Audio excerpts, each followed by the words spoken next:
It turns out the DNA of serial winners cannot be developed within 3 months. Tottenham should have been able to announce themselves kings of the continent here in Udine, flimsy though any grand statements after a UEFA Super Cup win might be. Thomas Frank had challenged them to back up the heroics of Bilbao with a statement in the Friulian heat and, by the evening's end, he should have been basking in the kind of start that can define a new manager's tenure. Instead, he received a reminder that there is no quick fix to some deep-rooted habits. For long periods Spurs, faced with a lethargic Paris Saint-Germain, resembled a perfectly imprinted version of the Frank playbook. They pummeled their opponents in the air, their 2-goal lead owing much to well-executed free kicks and plenty more havoc arising besides. On top of that, they looked at ease with a 3-man back line that gave a stellar attack little encouragement.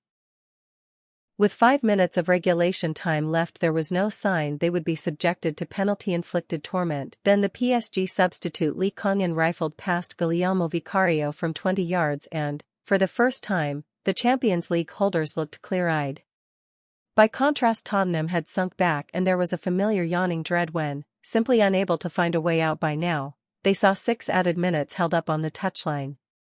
In the fourth of them, Goncalo Ramos glanced in a cross from the otherwise quiet Ousmane Dembele, and Frank will be aware of the surgery still needed on a squad whose backbone is too accustomed to splintering. Not that anyone could judge too harshly.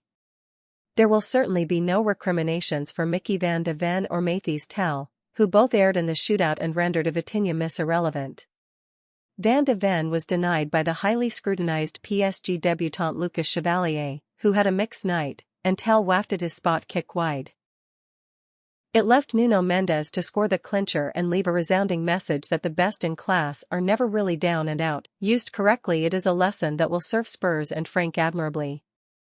They looked well ahead of schedule for the majority, even allowing for the fact PSG appeared addled by a calendar that leaves them neither rested nor match sharp.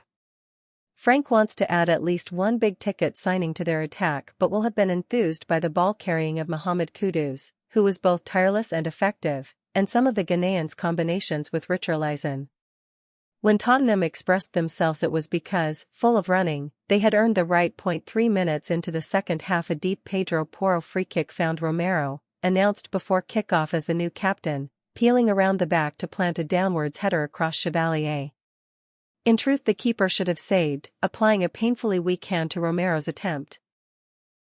PSG's build-up had been dominated by Luis Enrique's jettisoning of Gianluigi Donnarumma and any live feed from the